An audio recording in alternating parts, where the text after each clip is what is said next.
আশুলিয়া থানার নির্মমতা নিয়ে দেশব্যাপী যেই হাহাকার চলছে, সেই ঘটনায় লাশগুলো ঠিক পুড়িয়ে দেওয়ার মুহূর্তের ভিডিও এসেছে এমবিএ টাইমসের হাতে। পার্শ্ববর্তী একটি ভবন থেকে ধারণ করা এই ভিডিওতে স্পষ্ট দেখা যাচ্ছে আগুন লাগিয়ে দেয়া গাড়ির সামনে পুলিশ সদস্যরা শান্তভাবে দাঁড়িয়ে আছেন। তাদের সেই সময়ের অবস্থা এবং বডি ল্যাঙ্গুয়েজ দেখে পরিষ্কারভাবে বোঝা যাচ্ছে যে এই গাড়িতে আগুন পুলিশ সদস্যরা নিজেরাই লাগিয়েছেন, অন্যথায় তারা এই আগুন নেভানোর চেষ্টা করতেন।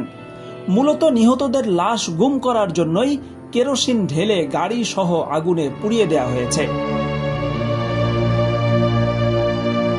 এই মুহূর্তে যেই চিত্রটি দেখতে পাচ্ছেন সেটি আগুন ধরিয়ে দেওয়ার আগের ভিডিও, যেখানে একটি ভ্যানে অন্তত 6টি লাশ তুলতে দেখা যায়।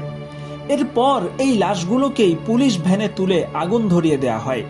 পরবর্তী আরেকটি ভিডিওতে আগুনে পুড়ে যাওয়া লাশ এবং হাড্ডিগুড্ডি দেখা যায়।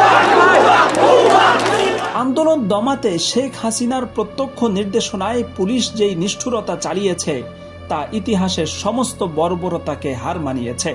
বিশেষ করে আশুলিয়ার এই ঘটনায় প্রথম ভিডিওতে ধানের বস্তার মতো লাশগুলোকে ভ্যানের উপর ছুঁড়ে মারা, দ্বিতীয় ভিডিওতে তরতাজা লাশে আগুন ধরিয়ে দেয়া এবং তৃতীয় ভিডিওতে সমস্ত লাশগুলো পুড়ে ছাই হয়ে যাওয়া, একই ঘটনার ধারাবাহিক এই 3টি ভিডিও দেখলে পাষাণ হৃদয়ের মানুষের পক্ষেও তা হজম করা কঠিন।